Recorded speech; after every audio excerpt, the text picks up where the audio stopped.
They told him he was too old 40 years ago. Now, at 95, Clint Eastwood is still making movies, flying his own helicopter, and dating women half his age. While most people his age are slowing down, Hollywood's toughest cowboy is living a life so wild even his own children can't believe it. He starts his mornings at 5 a.m. with a workout that would exhaust a 30-year-old. He buys multi-million-dollar properties just because they look nice, and he refuses to even acknowledge the concept of retirement.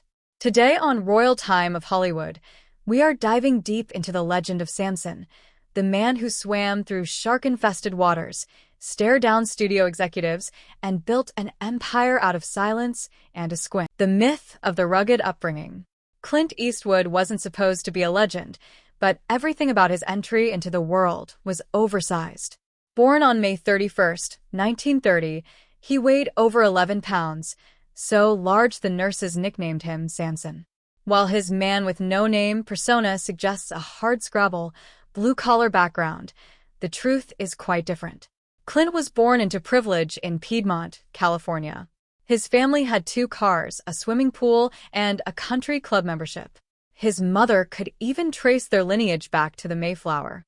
However, privilege didn't mean an easy path. Clint struggled in school, failing junior high and repeating grades. He was more interested in chasing girls and fixing engines than doing homework.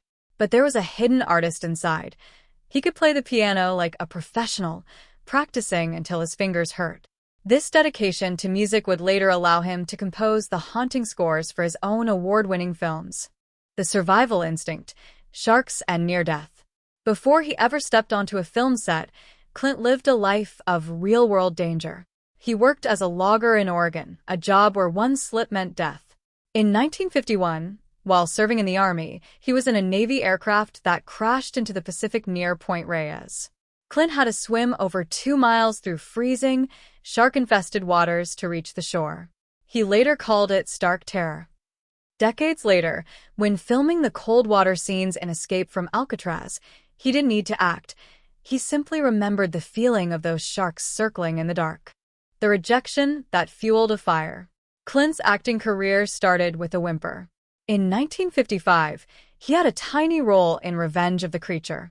He had 28 lines, took 15 takes to get them right, and the director hated him.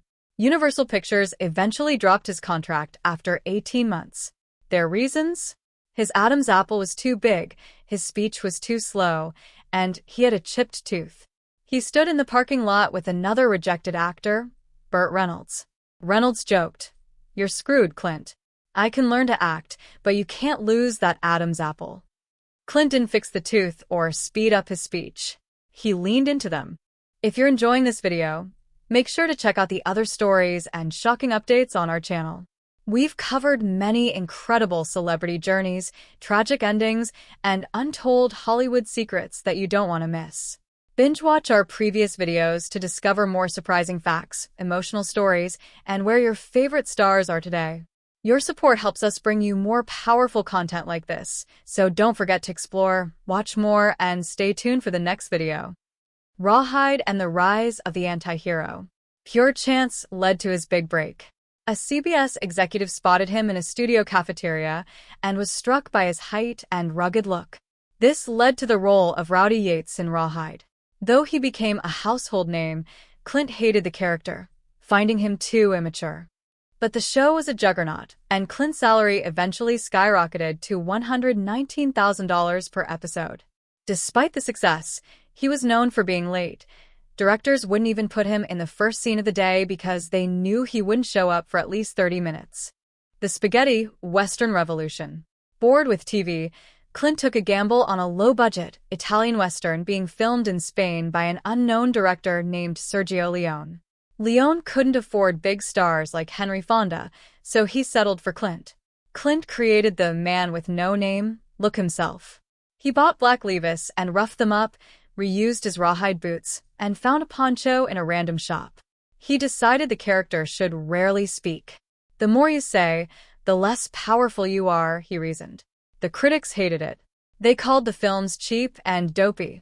Time magazine said Clint looked like a piece of wood. But the audience spoke louder. The Dollars trilogy, earned over $84 million worldwide. Clint had officially changed the face of the Western forever. Dirty Harry and the Monkey Business. In 1971, Clint stepped into the role of Harry Callahan in Dirty Harry. Like most of his hits, he wasn't the first choice. Frank Sinatra, Paul Newman, and John Wayne all turned it down.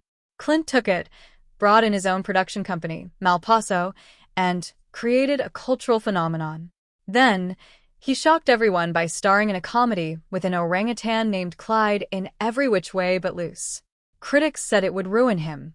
Instead, it made over $100 million and became his biggest hit to date. The director with the Midas touch. Clint grew tired of being a pawn for other directors. He founded Malpaso Productions. The name means bad step, a sarcastic nod to the agent who told him Italian westerns were a mistake. As a director, his style was legendary. He hated noise and chaos on set. He didn't shout action. He just whispered, okay. He was famous for one-take Clint. He believed the first take was the most honest. He finished movies early and under budget, often returning thousands of dollars to the studios. This efficiency led to a string of masterpieces. Unforgiven 1992, he waited years to make this, so he would be old enough for the role. It won Best Picture and Best Director. Million Dollar Baby, 2004, a dark film about assisted suicide that studios were afraid of. It swept the Oscars. Gran Torino, 2008, at nearly 80, he delivered a hit that made $270 million. The Secret Life of Clint Eastwood. Behind the loner image was a complicated web of relationships and secrets. The Secret Daughter. For decades, Clint didn't know he had a daughter named Lori Murray. Her mother had given her up for adoption without telling Clint she was pregnant. When they finally met when Clint was in his 60s, he welcomed her with open arms. The Mistresses. While married to Maggie Johnson, he had a 14-year affair with stuntwoman Roxanne Tunis. He later had a tumultuous relationship with Sandra Locke, which ended in a multi-million-dollar fraud lawsuit. The Flight Attendant. In the 80s, he secretly fathered 2 children with flight attendant Jacelyn Reeves. In his later years, he found peace with Christina Sandera, a hostess at his hotel. She was private and grounded, fully accepted by his often fractured family. Her sudden death in 2024 left the tough cowboy visibly shaken. At 95, no slowing down. Clint recently finished directing Juror No. 2. It's not a farewell film, it's a high-tension thriller. While the industry expects him to retire, rumors are already circulating about his next project. He doesn't celebrate birthdays. He doesn't look back. His daughter Allison says his biggest lesson is don't take life too seriously. At 95, Clint Eastwood is still the Samson of Hollywood, too big to be contained, too tough to quit, and still making us all feel like making his day. The Eastwood philosophy. Why he still works. Why does a man with hundreds of millions of dollars and nothing left to prove still show up at 5 a.m.? Anti-vanity. He doesn't care if he looks old on screen. He leans into the wrinkles. The work is the reward. He has stated many times that retiring is for people who don't like what they do. Quiet control. His sets are the quietest in Hollywood, allowing for total focus. Clint Eastwood's life is a masterclass in resilience. From the shark-infested waters of his youth to the shark-infested waters of Hollywood, he has never stopped swimming. What is your favorite Clint Eastwood movie? Do you think he'll ever actually retire? Let us know in the comments below.